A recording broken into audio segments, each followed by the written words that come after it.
Okay, तो okay, तो first question, what do you mean by primary sector? क्या होता है प्राइमरी सेक्टर?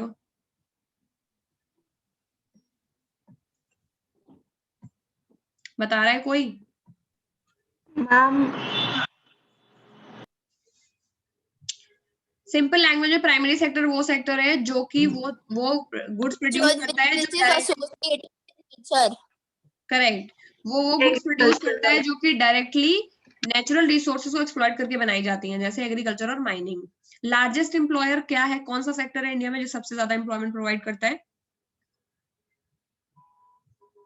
Primary sector. 50-60% लोग अभी भी एग्रीकल्चर करते हैं, ऑल्दो उसमें ऑल्दो जीडीपी में कंट्रीब्यूशन कॉन्ट्रीब्यूशन ज्यादा कम है, टर्शरी।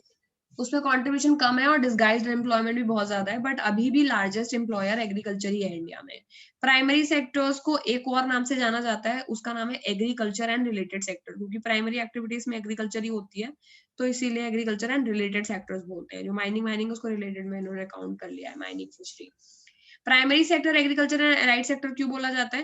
क्योंकि नेचुरल प्रोडक्ट्स जो मैक्सिमम होते हैं वो एग्रीकल्चर की एक्टिविटी से ही मिलते हैं। ये क्वेश्चन इंपॉर्टेंट है और बहुत ही लॉजिकल क्वेश्चन पूछा है बोर्ड ने। उन्होंने बोला है प्राइमरी सेक्टर को एग्रीकल्चर क्यों बोलोगे, प्राइमरी को प्राइमरी क्यों नहीं बोलोगे? इसलिए क्योंकि जितनी भी नेचुरल प्रोडक्ट्स होते हैं वो मोस्टली एग्रीकल्चर करके ही मिलते हैं, और रिलेटेड एक्टिविटी जैसे फॉरेस्ट्री और कैटल रियरिंग ये भी एग्रीकल्चर से ही रिलेटेड है, क्योंकि कैटल को भी आप लाइव स्टॉक को फीड कराते हैं एग्रीकल्चर वाली चीज ही, तो इसीलिए इसको एग्रीकल्चर एंड एलाइड सेक्टर बोलते हैं। सेकेंडरी सेक्टर क्या है? वो जो नेचुरल रिसोर्सेज पे वैल्यू एडिशन कर देता है, उनको चेंज कर देता है किसी और यूजफुल चीज में। सर्विस सेक्टर वो है जो कि नाम क्या है? सेकेंडरी सेक्टर का दूसरा नाम वैसे शायद मैन्युफैक्चरिंग सेक्टर है, वो उसको मैन्युफैक्चरिंग के नाम से जाना जाता है, but I don't think, okay हाँ यही बोलेंगे, अगर आता है तो मैन्युफैक्चरिंग लिखा होगा उसमें। ओके, अगला है सर्विस सेक्टर को डिफाइन करिए। तो सर्विस सेक्टर वो है जो कि प्राइमरी और सेकेंडरी पे वैल्यू एडिशन करता है, यानी प्राइमरी और सेकेंडरी में जो भी चीजें प्रोड्यूस हुई है उस पे value addition, marketing, branding, advertisement, engineer, doctor, services, hotel, tourism, ये सब ये करते हैं सर्विस सेक्टर वाले। तो transport, commission, financing, insurance, warehousing, ये सब इनका काम है।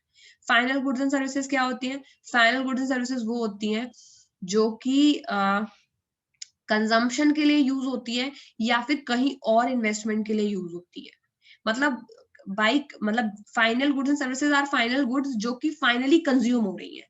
जैसे हेयर कटिंग हो गई, फाइनली करा रहे हो आप, ठीक है, अब उसके लिए सीजर लेनी है, ये लेनी, वो लेनी, वो फाइनल गुड्स का काम नहीं है, वो तो इन्वेस्टमेंट का इंटरमीडिएट गुड्स हो गए। फाइनल सर्विस और फाइनल गुड्स जो तुम बनाते हो उसको यूज किया जाता है, उसको ही फाइनल गुड्स एंड सर्विस बोलते हैं। यूज करने वाला बंदा कोई भी हो सकता है, कोई कंज्यूमर भी हो सकता है, कोई इन्वेस्टमेंट भी हो सकता है, फर्म भी हो सकती है, कोई ऑर्गेनाइजेशन हो सकती है, कोई कंपनी हो सकती है, कोई भी हो सकता है जो उस सर्विस को यूज करे, लेकिन फाइनली वो उसे यूज कर रहे होंगे तभी फाइनल गुड्स एंड सर्विसेज में रखेंगे। What do you mean by GDP of a country? GDP country वो होती है जो किसी भी कंट्री में एक डेफिनेट पीरियड ऑफ टाइम, यानी इन अ ईयर में जितनी भी गुड्स और जितनी भी सर्विसेज प्रोड्यूस हुई है। क्या शेयर की हुई है? क्या बेटा, क्या बोल रहे हो? मैम पीडीएफ शेयर की भी आपने? मुझे तो वो आपकी नीड्स फॉर पब्लिक सेक्टर वाली ही दिख रही है। मैंने यार शेयर कर दिया था और मैं उसी से करा भी रही हूँ क्वेश्चन तब से। अब दिख रहा है? मेरे को दिख ही नहीं रहा मैम। अब दिख रहा है? No ma'am. अब दिख रहा है? No ma'am. क्या चल रहा है?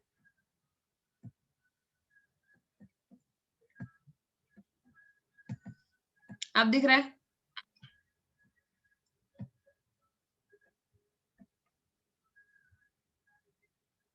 अब दिख रहा है? अभी तो जो आपने स्क्रीन, मैम आपने अभी जो स्क्रीन प्रेजेंट की थी वो भी चली गई अब तो। अब दिख रहा है? मैम अब दिख रहा है। Okay, yes ma'am. एक्चुअली वो रीलोड होने के ना होने के चक्कर में शायद कैश में सेव हो गई होगी, इसीलिए आ रही थी। हाँ okay, final goods and services 7th question था, 8th पे पहुंच गए। जीडीपी ऑफ अ कंट्री क्या होता है? जीडीपी कंट्री वो होता है जो कि डेफिनेट टाइम पीरियड, जो कि नॉर्मली 1 साल लेते हैं। 1 साल में किसी भी कंट्री में कितनी भी गुड्स और कितनी भी फाइनल मतलब जिनको यूज किया गया हो, फाइनल गुड्स एंड सर्विसेज कितनी प्रोड्यूस हुई है, उनकी मॉनिटरी यानी उनकी मनी वैल्यू, उसको जीडीपी बोलते हैं, जो कि नियरली इनकम के इक्वल होती है। क्योंकि ऐसा मानते हैं कि आपको उतना ही पैसा आपने उससे कमाया होगा जितने की आपने वैल्यू जनरेट करी, समझ गए? तो जितने का आप बनाओगे उतने का ही तो बेच पाओगे। तो जितना आपने गुड्स एंड सर्विसेज को फाइनली प्रोड्यूस किया उन्हीं को बेच के आपको जो पैसा मिलेगा वही इनकम हो जाएगी। तो उनकी मनी वैल्यू कैलकुलेट कर लो, वही इनकम है। अब आसान तरीका समझ आ गया? बहुत सोचा मैंने समझाने का, तब मुझे आसान तरीका समझ आया। पूरे साल में आपने कंट्री में जितनी भी चीजें प्रोड्यूस करी उन्हीं को बेच के आप पैसा कमाओगे, वही इनकम हो जाएगी कंट्री की। तो उनकी मनी वैल्यू को ही तो बोलते हैं जीडीपी। समझ गए? अगला क्या है? What do you understand by GDP of a country हो गया। अगला है 9th, who is responsible for collecting data for GDP in India. India में जीडीपी का डेटा कौन कलेक्ट करता है? क्वेश्चन वैसे आएगा नहीं, वैसे सेंट्रल गवर्नमेंट करती है। ये जो भी गवर्नमेंट हमारी रन करती है कंट्री को, वो ही डेटा कलेक्ट करती है जीडीपी के लिए। और उसी डेटा से जीडीपी कैलकुलेट करते हैं मिनिस्ट्री वाले बैठ करके, क्योंकि हर एक काम के लिए एक मिनिस्ट्री बनी हुई है कंट्री में। ओके। डिसगाइज अनएम्प्लॉयमेंट का दूसरा नाम क्या है? डिसगाइज का दूसरा नाम हिडन है। ये इंपॉर्टेंट क्वेश्चन है। हिडन मतलब अनएम्प्लॉयमेंट ऐसा दिख नहीं रहा। ठीक है। अगला है what is the full form of MNREGA. MNREGA full form है Mahatma Gandhi national rural national employment employment guarantee act. Main provision क्या है मनरेगा का? मनरेगा का सबसे इंपॉर्टेंट मेन प्रोविजन ये है कि 100 दिन का काम देंगे ही देंगे पूरे साल में तुमको। तो 100 डेज, 365 डेज में मिनिमम 100 डेज का वर्क आपको मिलता ही है। What will happen if the government fails to provide 100 days employment in MNREGA? Obvious है, एम्प्लॉयमेंट अगर नहीं दे पाती गवर्नमेंट तो उसकी जगह वो अलाउंस देती है, यानी भत्ता, यानी एक तरह से कॉम्पनसेशन। तो गवर्नमेंट अगर एम्प्लॉयमेंट आपको प्रोवाइड नहीं कर पाती है तो गवर्नमेंट आपको अंडर एम्प्लॉयमेंट अनएम्प्लॉयमेंट अनाउंस बेरोजगारी भत्ता देती है। आप बैठे बैठे पैसा देगी अगर वो काम नहीं दे पाई आपको तो in which year national employment guarantee act was implemented. MNREGA कितना इंपॉर्टेंट है? मनरेगा पे हर बार क्वेश्चन आते हैं, कभी ईयर पूछते हैं, कभी फुल फॉर्म पूछते हैं, कभी मनरेगा का मेन प्रोविजन पूछते हैं। मनरेगा पढ़ के जाना है इस चैप्टर में से। तो मनरेगा में जो इम्प्लीमेंट हुई थी वो 2005 में इम्प्लीमेंट हुई है ये। अच्छा, किस बेसिस पे सेक्टर्स पब्लिक और प्राइवेट में डिफाइन किए जाते हैं? ओनरशिप पे, कौन ओन कर रहा है। तो बहुत ही सिंपल क्वेश्चन है, लेकिन सीबीएसई पागल हो गया 2010, 12, 14 और शायद आगे भी पूछा होगा। तो on the basis of ownership जो सेक्टर्स होते हैं वो क्लासिफाई करते हैं पब्लिक और प्राइवेट में। कौन सा सेक्टर है रेगुलर एम्प्लॉयमेंट जिसमें होती है? Organise sectors. बहुत इजी है, बट अगेन ये भी इंपॉर्टेंट है। तो जो क्वेश्चन में करे वही आएंगे, सीबीएसई ऐसे छोटे छोटे सवाल ही पूछते हैं। प्राइवेट का चीफ मोटिव क्या है? प्राइवेट का चीफ मोटिव है अर्न करना प्रॉफिट को। ये अंडरस्टैंडिंग बेस्ड क्वेश्चन है। नॉर्मली लोग इस तरह के जवाब में कुछ भी अंडरस्टैंड भर देते हैं कि प्राइवेट नॉर्मल लोग ओन करते हैं, वो ये नहीं समझ पाते कि मेन एम उसका प्रॉफिट कमाना है। तो एकदम ऐसे वर्ड टू वर्ड आंसर्स याद होने चाहिए आपको, स्पेशली जो सीबीएसई में आ चुके हैं। मैम आप ये लिख सकते हैं एम्प्लॉयमेंट भी तो प्रोवाइड करते हैं एक तरीके से। ये नहीं लिखना है, वो काम एम्प्लॉयमेंट करना नहीं है प्रोवाइड, मेन काम उनका प्रॉफिट जनरेशन है। एम्प्लॉयमेंट करे पब्लिक सेक्टर, तभी तो वो कम लोगों में ज्यादा काम निकालने की कोशिश करते हैं प्राइवेट वाले। उनका मेन काम, वो एम्प्लॉयमेंट जनरेट करते जरूर है क्योंकि वो काम करे तो ऑब्वियसली एम्प्लॉयमेंट जनरेट करेंगे, बट उनका मेन काम प्रॉफिट कमाना है, चीफ मोटिव जिसे बोलते हैं। सहारा एयरलाइंस एंड बीएस ईएस ये किस चीज का एग्जांपल है? ये प्राइवेट सेक्टर एग्जांपल। क्या बेटा? मैम अगर मेन एम नहीं लिखा और लिखा है एम्स ऑफ पब्लिक सेक्टर तो लिखो, प्राइवेट कुछ भी में लिख लिखो, सकते हैं ना। फिर तो कितने भी लिखो, सब पता है तुम्हें। अगर मेन एम पूछा तब एक ही आंसर होगा, और एम्स तो है ही एम्प्लॉयमेंट जनरेट कर। अगला है how does public sector help in development of country. पता है, इंफ्रास्ट्रक्चर इंप्रूव करता है, ट्रांसपोर्ट इंफ्रास्ट्रक्चर करता है, मतलब रेलवे, रोड, ब्रिजेस। ट्रांसपोर्टेशन में हेल्प करता है, again railway, road, bridges. Power, irrigation, सब चीज तो देता है। PDS, education, health. ठीक है। What is a fair price? Fair price क्या है? फेयर प्राइस वो है जिस प्राइस पर गवर्नमेंट फार्मर से प्रोड्यूस करती है, मतलब लेती है जमीन, खाना, इसको शायद एमएसपी बोलते हैं, मिनिमम सपोर्ट प्राइस, वही फेयर प्राइस है।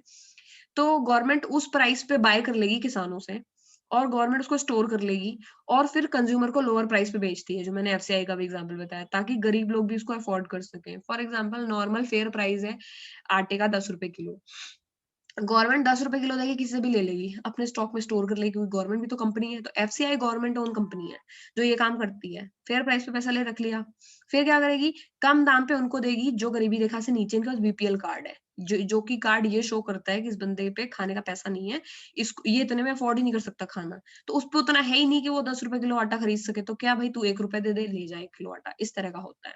ठीक है। इंफ्रास्ट्रक्चर क्या है? इंफ्रास्ट्रक्चर उन सारी बेसिक चीजों को बोलते हैं जिनके ऊपर डेवलपमेंट होता है। बेसिक में क्या आएगा? ट्रांसपोर्ट, अगर सड़क ही नहीं है तो तुमने लगा ली इंडस्ट्री और मिल, अब सड़क ही नहीं है तो तुम्हारा माल ही नहीं जा पा रहा, तो इंफ्रास्ट्रक्चर ना बाकी सेक्टर्स को जो सपोर्ट करता है वो है इंफ्रास्ट्रक्चर। ट्रांसपोर्ट एंड कम्युनिकेशन सबसे बड़ा एग्जांपल है इंफ्रास्ट्रक्चर का। रोड, रेलवे, ब्रिजेस, ये सब इंफ्रास्ट्रक्चर, क्योंकि इनके चलते ही बाकियों को फायदा होता है। किसी भी कंपनी को लगाने का फायदा, ऑफिस में जाने का फायदा तब है, मान लो कि ऑफिस तो हो गया कॉर्पोरेट, प्राइवेट का एग्जांपल, पीएसयू, गेल वेल हो गया पब्लिक का एग्जांपल, लेकिन तुम दोनों ही जगह जाओगे तो बस से या कार से, जाओ कार चलेगी रोड पर, रोड पे है बड़े बड़े 1-1 फीट के गड्ढे, जहां तुम्हें जाने में लगना चाहिए 50 मिनट, वहां लग रहे हैं 5 घंटे। तो इंफ्रास्ट्रक्चर सपोर्ट नहीं कर रहा है तो तुम लेट हो जाओगे, डिले हो जाएगी इकोनॉमी, जितना काम एफिशिएंसी से होना चाहिए नहीं हो पाएगा। तो काम करता है इंफ्रास्ट्रक्चर सपोर्ट करने का, मेट्रो बना दी, बुलेट ट्रेन बना दी, चलो जहां जहां चलना है। तो इंफ्रास्ट्रक्चर का काम है बाकी सेक्टर्स को कुशन प्रोवाइड करना, सपोर्ट प्रोवाइड करना, ताकि सब लोग अच्छे से रन करें। समझ गए? अगला क्वेश्चन तुम लोग पढ़ो, जवाब दो, तब तक मैं इसका वो लगाती हूँ, चार्जर खो गया है। What is a cold store? Cold storage क्या होता है? सबने सुना होगा कोल्ड स्टोरेज का नाम तो।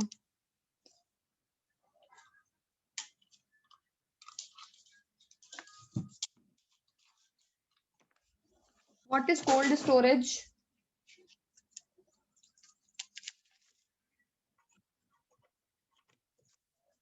सुनाई दे रही मेरी आवाज किसी को? क्या होता है कोल्ड स्टोरेज? मैम फार्मर्स अरे तुम लोग जाते नहीं कभी कोल्ड फार्मर्स अपना प्रोडक्शन बताओ। मैम फार्मर्स अपना प्रोडक्शन वहाँ स्टोर करते हैं, मतलब जो भी क्रॉप्स होते हैं उनको वहाँ पे स्टोर करते हैं। करेक्ट। कोल्ड स्टोरेज एक तरह से वेयर हाउसिंग होती है, उसमें जो भी चीजें आपकी खराब हो सकती है, क्योंकि जब जो भी आप चीज उगाते हो एग्रीकल्चर प्रोड्यूस, वो ऐसा तो होता नहीं है जीवन में कभी खराब ही ना हो, सब कुछ क्रॉप से एग्रीकल्चर रिलेटेड प्रोडक्ट होता है, तो उनको स्टोरेज के लिए कोल्ड स्टोरेज की जरूरत पड़ती है। तो टिपिकल एक एनवायरनमेंट क्रिएट किया जाता है जिसमें पोटैटो, अनियन, टोमेटो, क्रॉप्स वगैरह ये कम से कम खराब हो, तो उसमें स्टोर करके रखते हैं। हाई टेम्परेचर पे फ्रीज करने पे फर्मेंटेशन इजिली जल्दी नहीं होती, तो चीजें जल्दी खराब नहीं होती, सेल्फ लाइफ बढ़ जाती है। फॉर एग्जाम्पल तुमने गोभी खरीदी, अब तुमने नॉर्मल नॉर्मल केवल गर्मी में बाहर रख दी तो वो 3 दिन में खराब हो जाएगी। तुमने फ्रिज के अंदर रख दी तो वो 1 हफ्ते चल जाएगी। तुमने फ्रीजर में रख दी तो वो 1 महीने चल जाएगी। तो कोल्ड स्टोरेज का मतलब है मिनिमम अमाउंट पे फ्रीज करके रखी है चीजें ताकि वो जल्दी खराब ना हो, शेल्फ लाइफ बढ़ जाए, मतलब उनको यूज करने की लाइफ बढ़ जाए हमारी। How has rapid growth of population created unemployment? Population बढ़ने से इंडिया में अनएम्प्लॉयमेंट कैसे आ गया? कौन देगा? स्वास्थ्य का बताओ आंसर।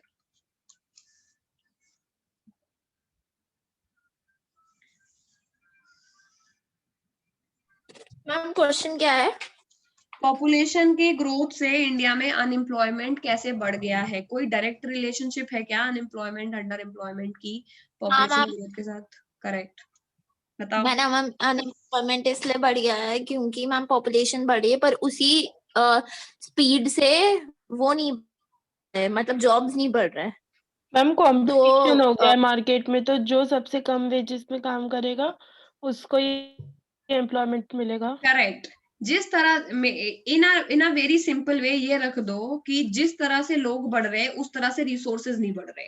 रिसोर्सेज उतने ही हैं लेकिन लोग बढ़ते जा रहे हैं, तो सेम रिसोर्सेज पे ज्यादा बर्डन हो गया है। फॉर एग्जाम्पल उस सड़क पे पहले 5 गाड़ी चलती थी, अब 5,000 गाड़ी चल रही, क्योंकि पॉपुलेशन बढ़ गई तो सड़क जल्दी टूट जाएगी। तो इंफ्रास्ट्रक्चर या कोई भी रिसोर्स है उसका ओवर यूज होने लगे क्योंकि पॉपुलेशन इतनी ज्यादा हो गई कि बर्डन पड़ गया उस रिसोर्स के ऊपर। सिमिलर चीज एग्रीकल्चर में, एग्रीकल्चर इतना पैदा ही नहीं कर सकती जितने लोग खाने के लिए बैठे हुए हैं। जगह कम है पैदा करने के लिए लेकिन खाने के लिए बढ़े जा रहे लोग। तो उस केस में क्या होता है कि एग्रीकल्चर का भी ओवर यूज हो जाता है, खेती खराब हो जाती है। तो इतने रिसोर्सेज नहीं कंट्री में जितने पॉपुलेशन हो गई, तो हर एक रिसोर्स पे बहुत बर्डन हो गया है, और हर एक रिसोर्स पे बहुत बर्डन हो गया है, इसीलिए अनएम्प्लॉयमेंट बढ़ गई है।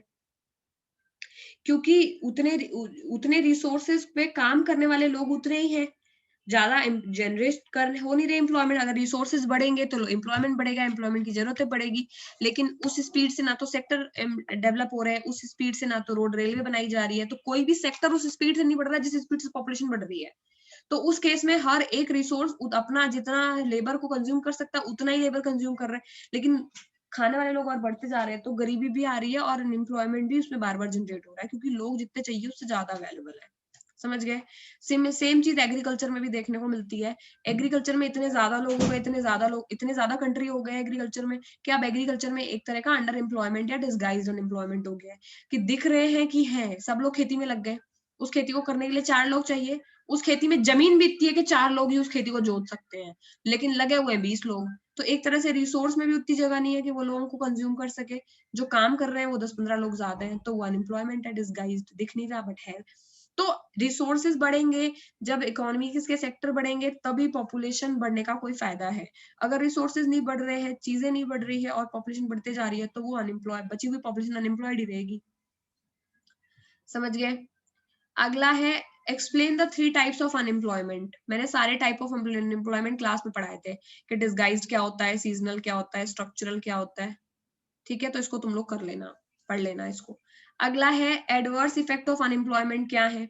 अनएम्प्लॉयमेंट के सबसे बड़े एडवर्स इफेक्ट तो ये होता है कि जो बंदा काम करने लायक अच्छा है, ह्यूमन रिसोर्स है, उसके पास काम ही नहीं है, तो तुमने अच्छे ह्यूमन रिसोर्स को खो दिया एक तरह से, ये समझ लो।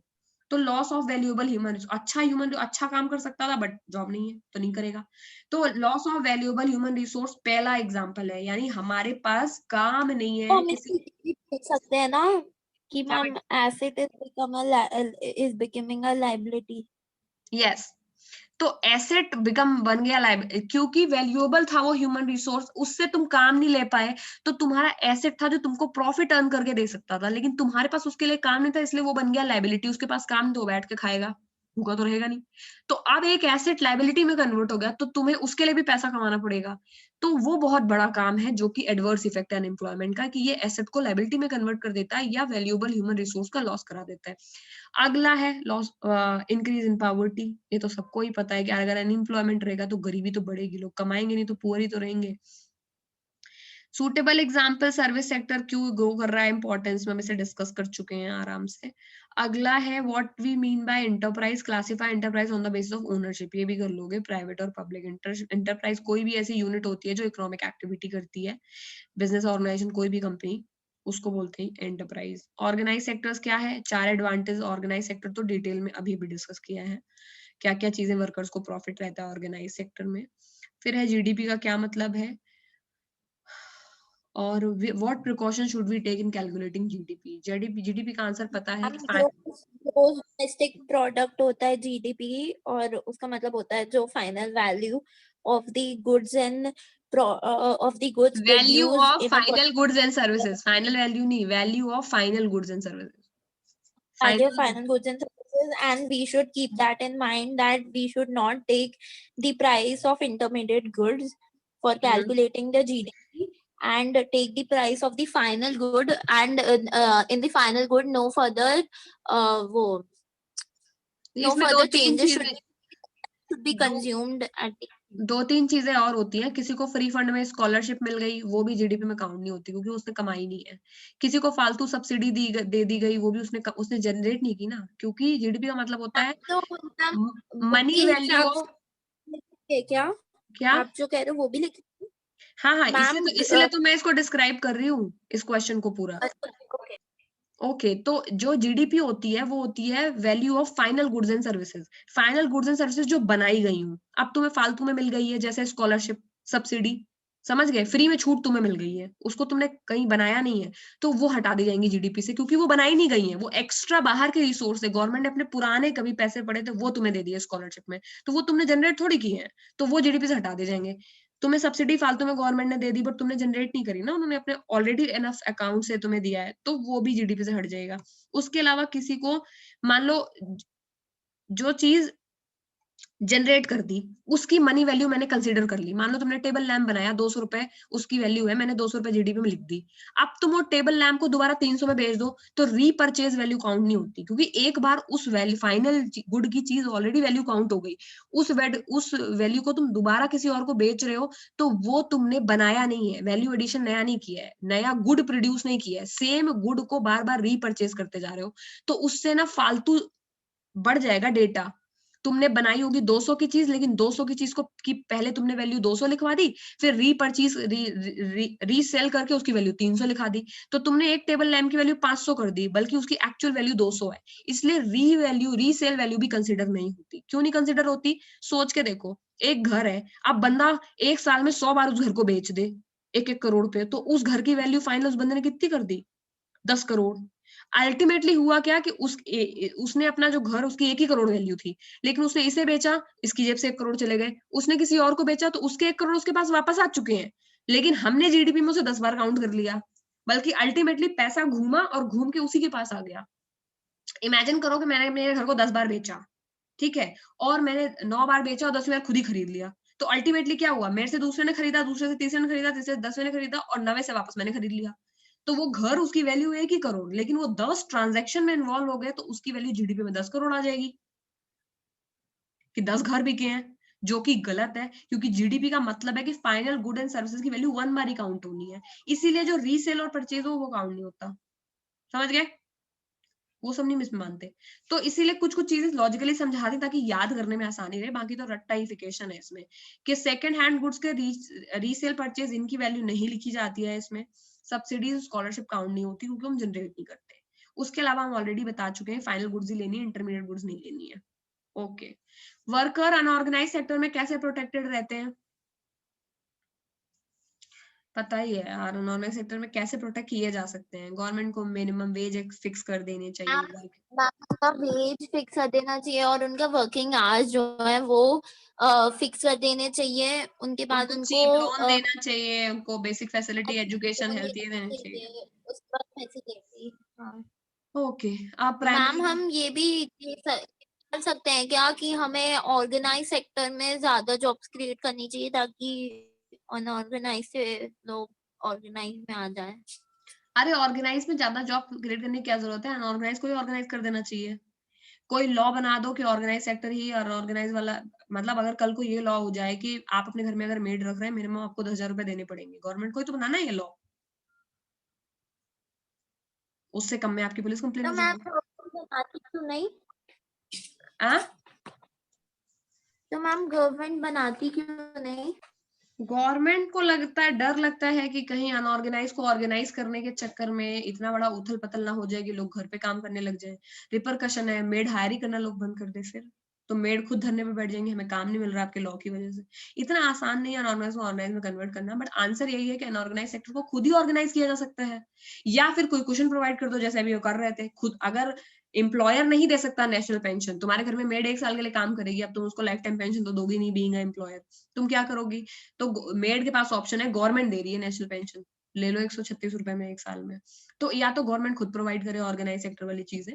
तो ये सेकेंडरी तरीके हैं जिनसे किया जा सकता है डील, और धीरे धीरे इकोनॉमी अपने आप ऑर्गेनाइज में कन्वर्ट हो सकती है जैसे जैसे लोगों को अवेयरनेस आ जाए। अभी कल को सारी मेड मिलकर डिसाइड कर लेंगे हम तो नहीं लेंगे, 2000 से कम हो गया ऑर्गेनाइजेशन, ऑर्गेनाइज सेक्टर।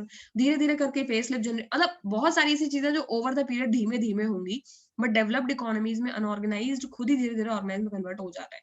अभी हम डेवलपिंग है इसीलिए हमारे यहाँ लोगों का एक्सप्लॉयटेशन ज्यादा है, बट गवर्नमेंट को कुछ लॉ बनाने चाहिए जिससे फीमेल का ज्यादा हैरेसमेंट नहीं हो, उनको लंबे घंटे काम कराना अलाउड ना हो। अगर वो वेजेस पे नहीं करा, मान लो वेज पे नहीं कर पाती, तो गवर्नमेंट को इतना लॉ तो बनाना चाहिए कि आप अपने घर में मेड से 4 घंटे ज्यादा काम नहीं कराएंगे। तो इस तरह के लॉ गवर्नमेंट बना सकती है, लेकिन जब भी कोई लॉ बनाने की बारी आती है तो इतना ऑपोजिशन होता है ना हर क्लास से कि वो पार्लियामेंट में फेल हो जाता है लॉ। तो बहुत मुश्किल है लॉ बनाना, क्योंकि उनको वोट बैंक से डर लगता है। उनको लगता है कि अगर हमने ऐसा लॉ बना दिया तो मिडिल क्लास क्या पता हमें वोट ना दे अगले इलेक्शन में चिढ़ के। तो लोग वोट बैंक के चक्कर में कोई ढंग का काम करते नहीं है इंडिया में, एक्चुअली इतना डर लगता है उनको।